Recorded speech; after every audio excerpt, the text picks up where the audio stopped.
Don Baldo Reina, il 27 maggio 2022 lei è stato nominato Vescovo Ausiliario di Roma, ora qui ad Agrigento in vacanza. Ecco, ci racconti un po' di questa esperienza, sicuramente importante ed esaltante anche da un punto di vista spirituale. Sì, è una bella avventura che è iniziata, come dicevi tu, il 27 maggio, poi l'ordinazione è stata il 29 giugno e mi sto mettendo a servizio della diocesi di Roma, che è una diocesi molto grande, molto complessa, ma anche molto bella, non solo per la presenza del Santo Padre, ma per la presenza di tante famiglie religiose, di tante realtà che non conoscevo, sto imparando a conoscere e quindi provo a portare lì l'esperienza che ho maturato qui ad Agrigento, soprattutto negli ultimi anni in seminario al servizio dei seminaristi e dei futuri sacerdoti. Le problematiche di Roma ovviamente non sono quelle di Agrigento, il primo impatto, le prime diciamo, difficoltà insomma, che ha potuto riscontrare, anche le esigenze del popolo a Roma. Sì, è una metropoli, come sappiamo, di quasi 4 milioni di abitanti, con tante realtà diverse, molto eterogenee tra di loro.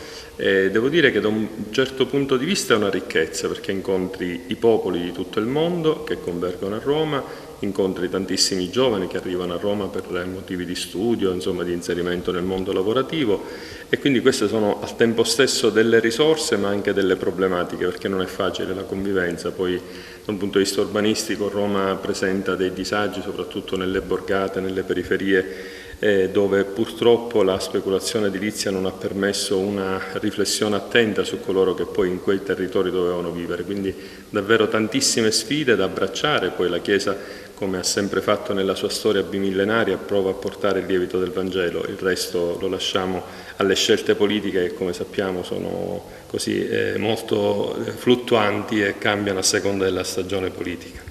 Ecco, oggi qui ad Agrigento a rivedere il suo seminario, qualche rammarico, qualche rimpianto, insomma?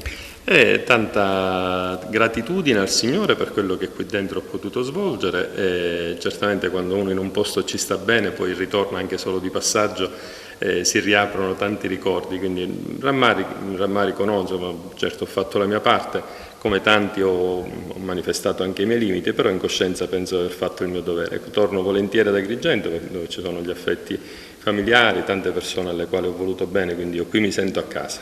Ecco, con quale obiettivo diciamo, si riparte, si ritornerà a Roma?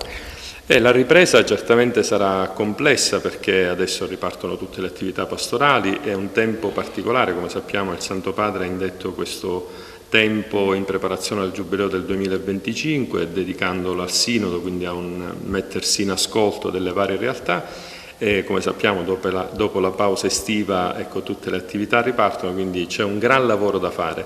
Il gran lavoro lo affronto con serenità perché non bisogna avere chissà quale aspettativa, però certamente ecco, mettendosi in gioco e mettendo in gioco le migliori risorse che il buon Dio ci ha dato. Si sta attraversando un momento difficilissimo, in particolare mi riferisco alla guerra, a questa grande accoglienza che gli italiani e i cristiani, ma non solo, stanno offrendo al popolo ucraino. Sicuramente nella sua parrocchia a Roma, insomma, si sentirà maggiormente questo problema, Don Baldo? Sì, io ho visitato già una trentina di comunità parrocchiali, diversi istituti religiosi, devo dire quasi tutti hanno aperto le porte, ci sono realtà che hanno ospitato interi nuclei familiari. Questa è una cosa molto bella. Se posso dirla tutta da persona che ha vissuto ad Agrigento, e qui abbiamo sperimentato più che in altre parti d'Italia il fenomeno migratorio della migrazione che arrivava soprattutto dall'Africa. Ecco, ci sono delle cose che non capisco, non capisco perché nei confronti degli ucraini possiamo avere, dobbiamo avere ed è giusto avere questa grandissima disponibilità all'accoglienza nei confronti degli africani.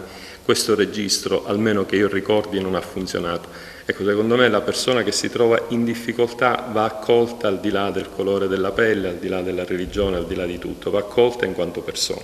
Con questo messaggio la salutiamo e gli facciamo tanti auguri per il suo lavoro anche da parte della nostra città. Grazie, un saluto a tutta la città e un saluto a quanti ci seguono attraverso TVA. Grazie.